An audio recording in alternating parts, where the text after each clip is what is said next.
listening to Tapped In, Buncombe County's half hour to empower on WRES 100.7 FM in Asheville. Listen up and get tapped into local important resources, information, and topics. Learn more about the topics of today's show at buncombecounty.org. Okay, it's time to get tapped in. Well, hello, and greetings to all that are listening to my voice. This is Tapped In, and I am one of your hosts, ZaKiya And I'm Leonard Jones. Leonard and I come to you from the Communications and Public Engagement Department of Buncombe County. Leonard, who's joining us today? Before we get into that, I got a public service announcement. Uh-oh. Bring your family, friends, colleagues, and neighbors to the 2024 World Elder Abuse Awareness Day Walk, a day to generate understanding and foster actions to end elder abuse. Join us on Thursday, June the 13th from 2 to 4 p.m. at Carrier Park, located at 220 Amboy Road in Asheville. Get a free tote bag and ice cream and learn about actions and support to combat elder abuse. Visit buncombecounty.org to learn more and register. So for today's show, joining us today are two guests from Buncombe County's Health and Human Services, Amy Huntsman and Darren Thames, both social worker supervisors. They are here to discuss foster care. Welcome. Good morning. Thank you. Good morning. Good morning. So could you all give us a little history or something about yourself so our audience knows who they're listening to? So Amy, we'll start with you because you're to my right. Sure. I'm Amy Huntsman. I've been working with Buncombe County for almost 20 years. It seems like, I know, a lifetime, right?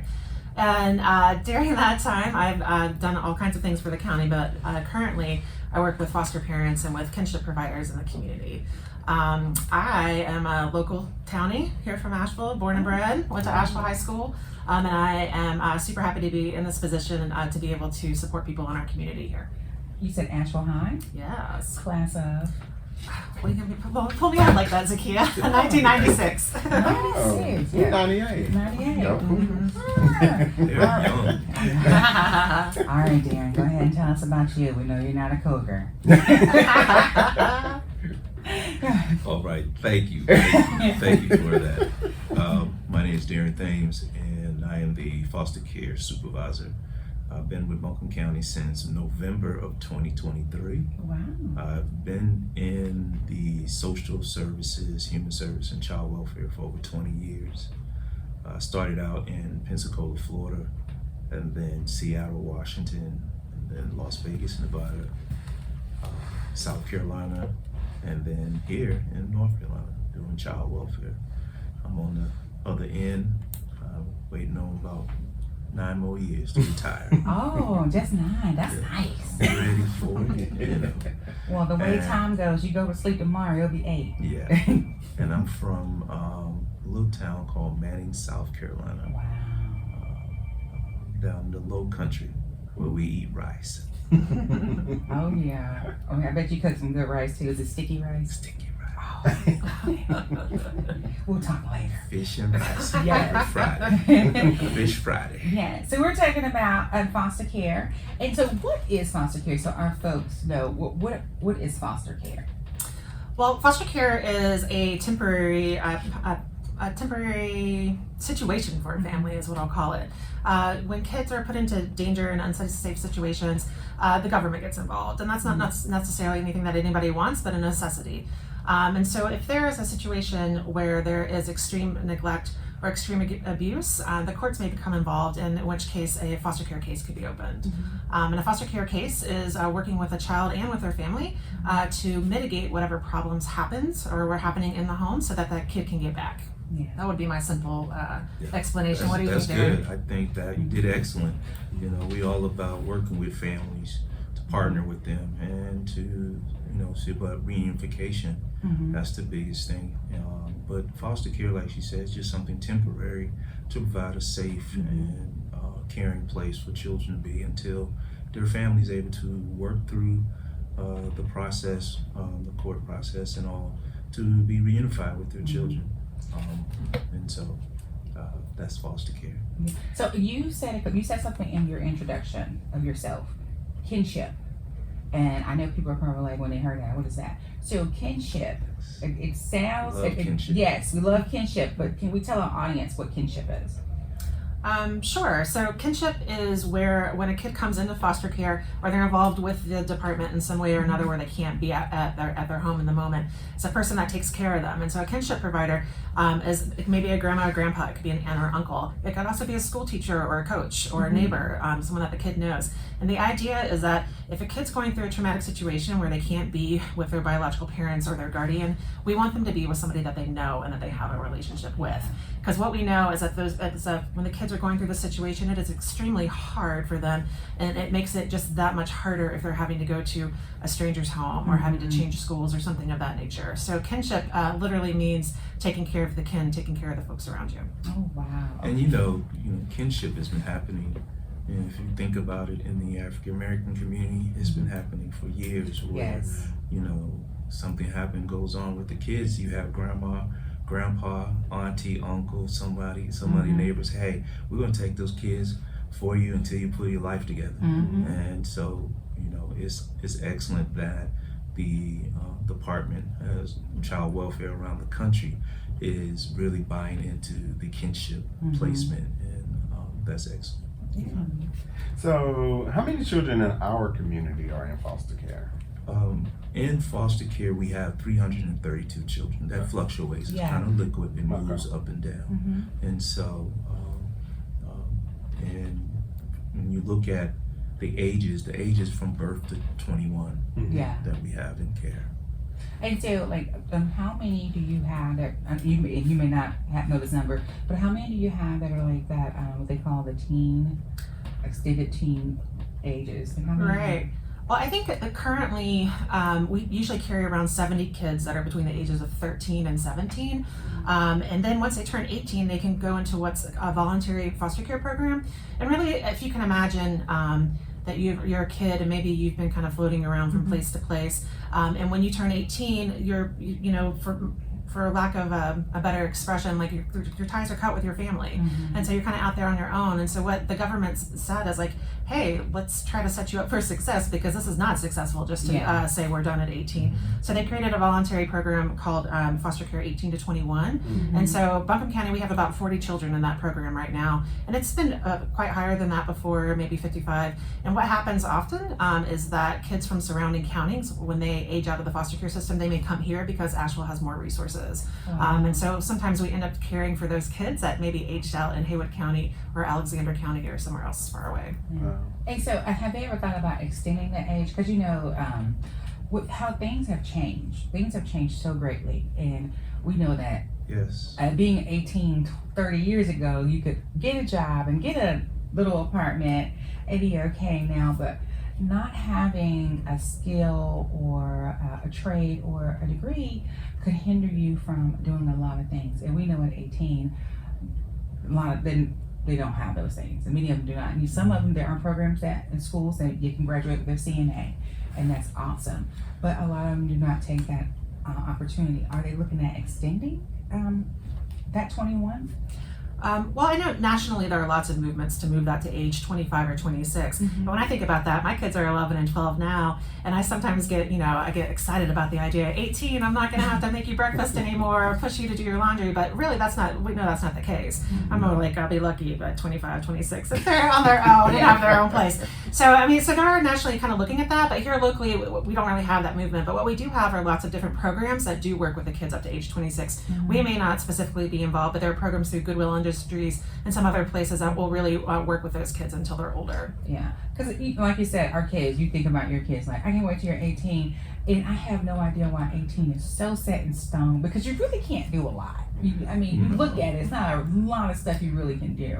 Yeah, you can't rent a hotel room. You can't rent a car. You can't rent a car. Not that those are the most important things in life, but they could be really. But if you're homeless and you need to rent a hotel room, you can't. You can't at 18. Good point. But here's what we really need when you think about the community is that when we look at those adolescents and you think about your own kids, they have you to turn to. They have us to turn to say, hey, can I get for advice or how to connect with this or how to maneuver through this? And the kids that we have, don't have those connections. And so it's imperative that we have the community that is willing to say, hey, I want to connect with one of those teenagers and be someone they could call and say, hey, can you give me advice on how to do this, how to do that? Or maybe they need some place to be for Thanksgiving or Christmas, you know? And so it is very important that we get the community involved. I know that that community will work, that it would work well, because I've seen it happen in other states and places I've been doing child welfare. And so I've seen how the community can have a great impact on our young adults. And you bring up community, so I wonder what kind of person can become a foster parent, or what are the eligibilities, or what's the process? So, you know, what I say is the most important thing about foster parents is that you have a heart and that you care. Yes. And so, you know, for our foster parents, we want folks that are diverse, because we want them to be able to match the kids that we're serving.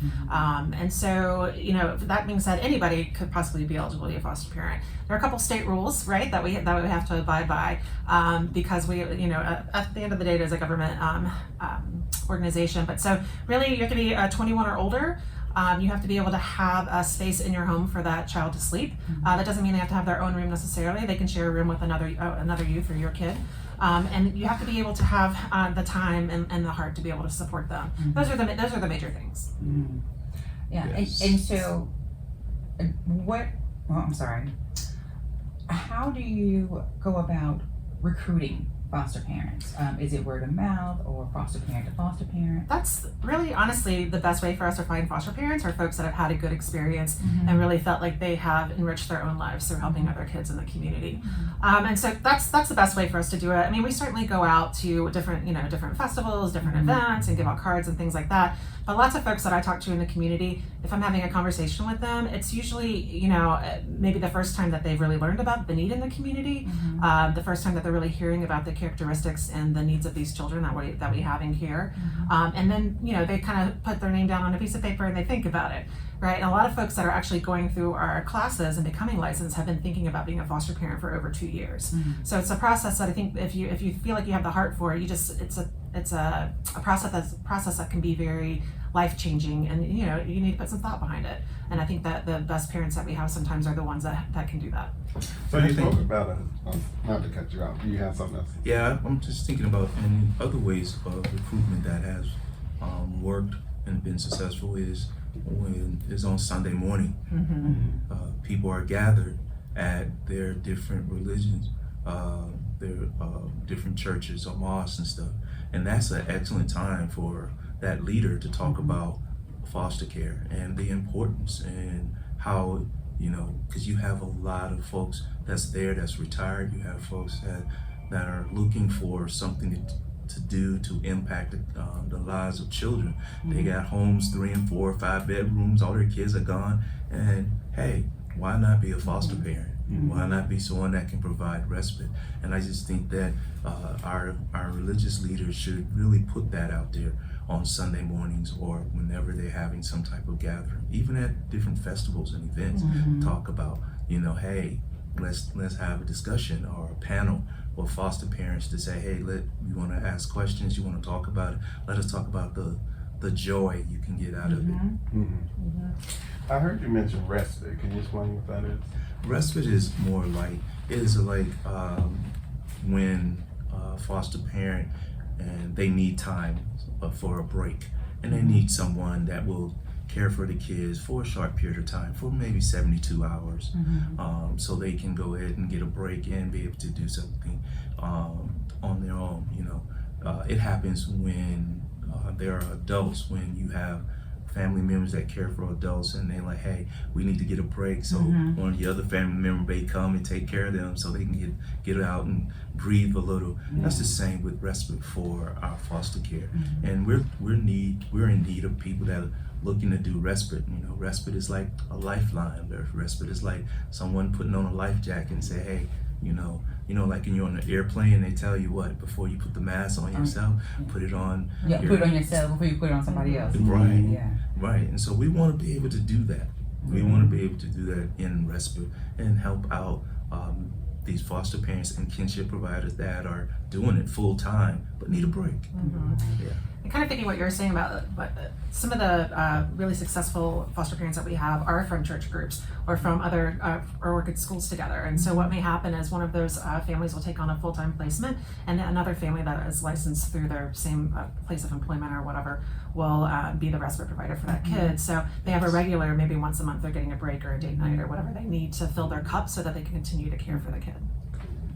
And so we talked about foster care, we talked about respite, we talked about kinship.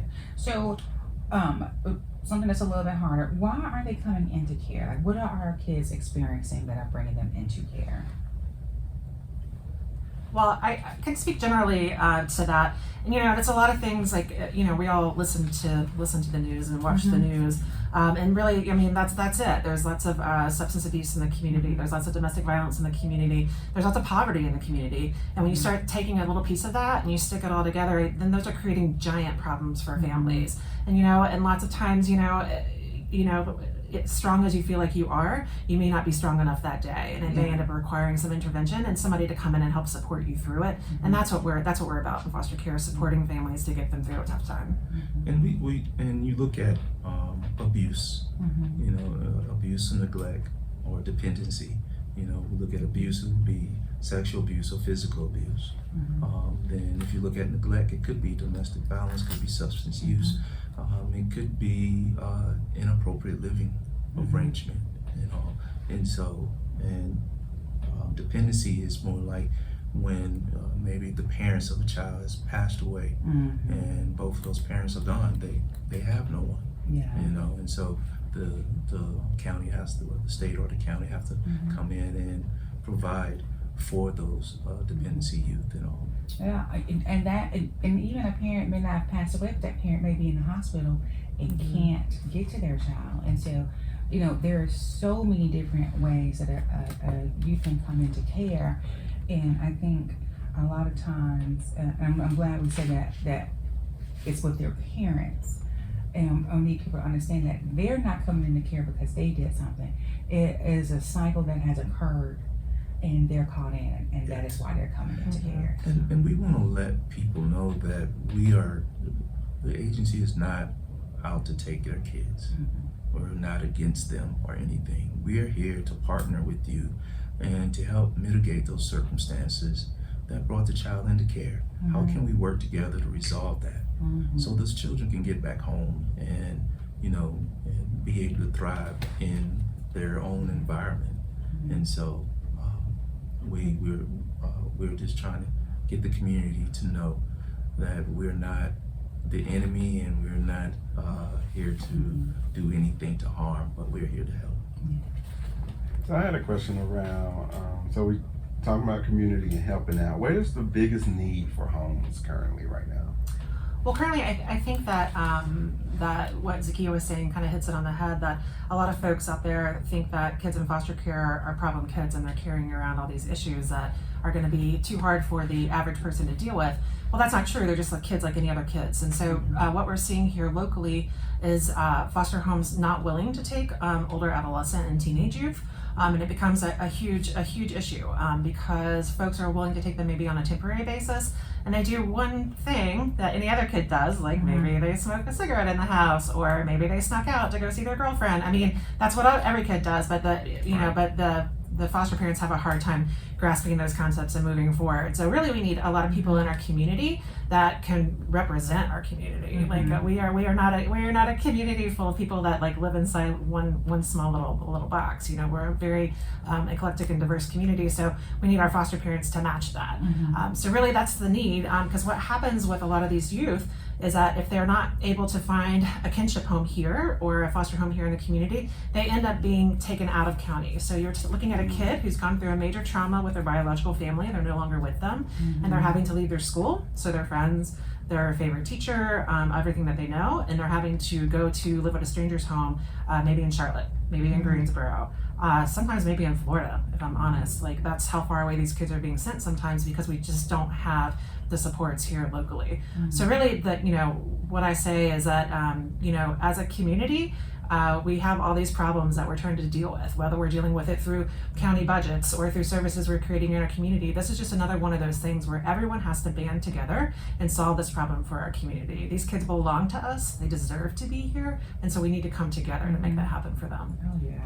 And you know, and I think what you're saying is wonderful, and I think we all forget that we were once teenagers. Yes. And I am pretty sure that if you took 15-year-old ZaKiya, that she would be a therapeutic foster child. We'd be best friends. Yes. I don't know about all that. I was a good kid. Well, you know, My grandparents, you know, they tightened me up a lot, but I was a good kid. Well, you know what? I snuck out. I would sneak on the phone in the middle of the night. And, you know, all those things. And in a whole different generation. Yeah. I'm from a different generation. We didn't do all that. We didn't do all that. My mom always drove a stick so I couldn't steal the car. You know, on purpose. Planning ahead. Yeah, but I think a lot of times we forget who we were, and then we forget who our children are, and then we get foster kids who are like, well, they should be grateful. And the thing is, no, this child, it should not be grateful. This child should be healing. Yes. Because they're losing everything. They lost their home, they lost their parents, they lost their community, Probably lost their siblings. their siblings, and their school, and their church home, and everything. and so you put all that on them, and so you have this youth who is just a ball of emotions. And I'm talking about, when I say youth, I'm talking about the whole entire foster care community, even a newborn. You expect them to function Yeah. like they should Yeah. when they have lost everything. Everything. And an adult cannot even function like that. And I want to When we remind lose- those when who we are, lose everything. when we're listening to this podcast, I'm in this interview right now, is I want everybody to remember going back to COVID when we lost everything. And how we dealt as adults. Yes. And I want you to take that, and I want you to and open your heart and say, you know, how would I, even if you're a teacher, if you're a social worker, a person in church, if you interact with a youth or kid or a little person that's in foster care, I want you to remember the isolation you felt during that time. Yes. And then imagine not having the coping skills to deal with that. Yes. And so we're looking at, you know, we're expecting kids to come out a plan on how to be happy of a situation that, it may not be perfect. and the situation may have been bad, but my thing is, it was mine. Yes. It was, I knew it was mine. So let me get off my box, because I will. So how can, and how can we help fostering? You know, if it's not for me, how can I help? Well, there are lots of things out there that you can do. One is kind of like we spoke earlier. If you belong to a church home or a sports club or a civic group, give us a call. Like, I'm happy to come out and talk to people. I got a whole team of people. That's what I pay them for, is they come out and talk to people about and answer questions and help extinguish the false ideas that are out there about foster care. So that's what they do. We're happy to come out anywhere. It doesn't matter. Saturday evening, not my favorite time to work, but sometimes you gotta do what you gotta do for the kids. It's okay. So that's something that you can do, is have folks come out to your group so that they can have the awareness. There is a program called the Guardian Ad Litem program, which works with children in the community. You get assigned to a case, or a child or a family, and you kind of represent them in court and help look out for their best interests. We have just lots of things, like we do drives throughout the year for school supplies or for Christmas gifts. If you got a little extra money in your pocket, you can support a kid by helping them out through one of those drives. I think in general too, when I look at our community as a whole, there are so many nonprofits out there that are looking for volunteers, and all those volunteers may not directly work with a foster kid, but they're working with some program or group that is supporting families in our community as a whole. And so I think that there's a little piece that everybody can do. Because if they're volunteering with some of our nonprofits, they could be working directly with the parent of the child that we have in our care. True. That's very true. And so we talked about all these things. So because we're running out of time, and I hate it because because Amy will tell you I love foster care. And so extended time or something. I know, right? You have to come again, because also it's Foster Care Awareness Month. It is. Yes. So tell me what you guys have planned. Actually, this Saturday we have a great event that's planned out at Lake Julian. We're inviting all the families that work here with Buncombe, and then all the families in our surrounding counties as well to come out. We're gonna have some great food and some activities and play around on the playground equipment in the lake. It should be real fun. We're doing that, and we're being recognized by the county and some other things going on. But in general, our biggest hope for the month of May is just to reach out to more avenues like you guys to let people know and have the awareness of what's going on. It's really a great time throughout the year to do that. Yeah. Okay, so what is the one thing that you want the public to know about the work that's being done to support our families in the community with children's service involvement? I think the one thing I want the community to know is that our agency works together. It is one Buncombe County. I can give you an example that we had a child that we had a difficult time getting a placement for, and that child had to be supervised at Grace, and we put out a request, and all of Buncombe County, different departments volunteered and came to say, hey, we will sit and supervise this child and it was 24/7 until we can get a placement. And that's what it means to be one Buncombe County. And so that's the greatest thing about working here and the success of the people that are here in Buncombe County. Wow, that's powerful. Yeah. And it's, I was thinking about this, with success stories, and there's so many success stories, it's every day. And I sat in a meeting yesterday with 2 foster parents who are taking in kids that are teenagers now. They fostered them when they were little. They ended up coming back into the system, and now they're going to keep them forever. So those are connections that the biological parents and those foster parents carried over time, and that's huge for those kids to carry those supports. And I just feel like those are just 2 stories of the amazing work that's being done at the county every day. Well, I just got the hand from Mr. Randy, and everybody should know who Mr. Randy is by now. Randy! And so before we go, I want you all to please leave something that you want our audience to know. Well, I would like to put out there that if anybody has any questions, they can call, speak to myself or one of my staff people at 828-250-5868. That's our foster care learn more hotline. And also you can go to the website, which is www.buncombecounty.org/foster, and learn the same information. And I always say, be a part of the solution, become a foster parent. Yeah.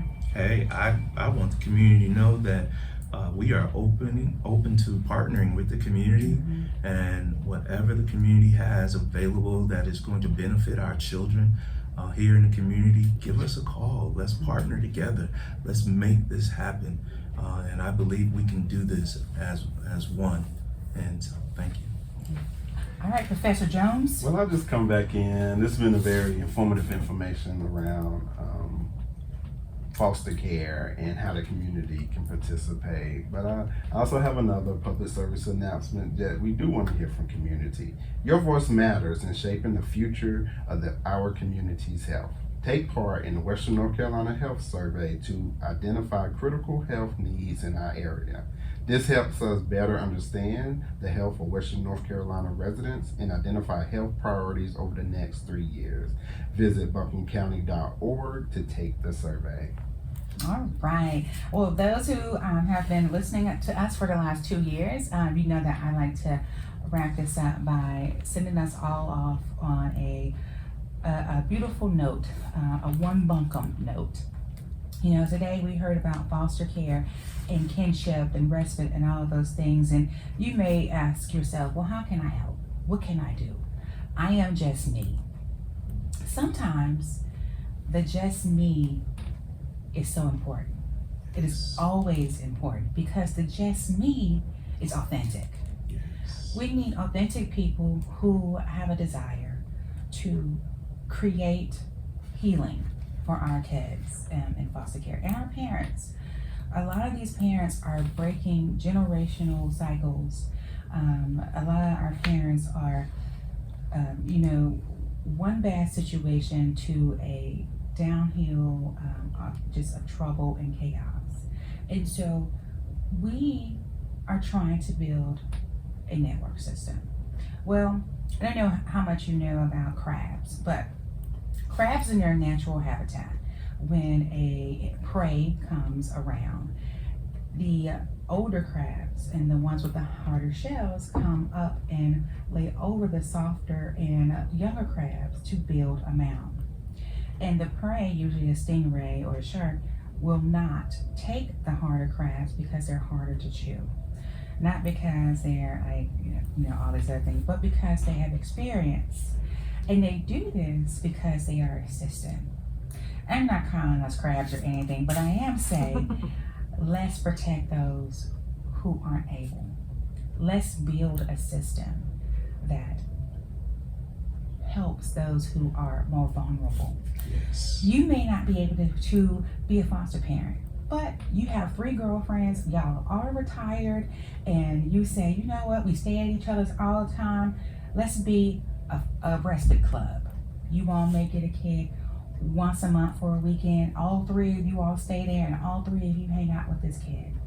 You may be a church group, a service organization, and you say, you know what, I'm not able to be a foster parent, but I want to be a foster family. Now let me tell you the difference.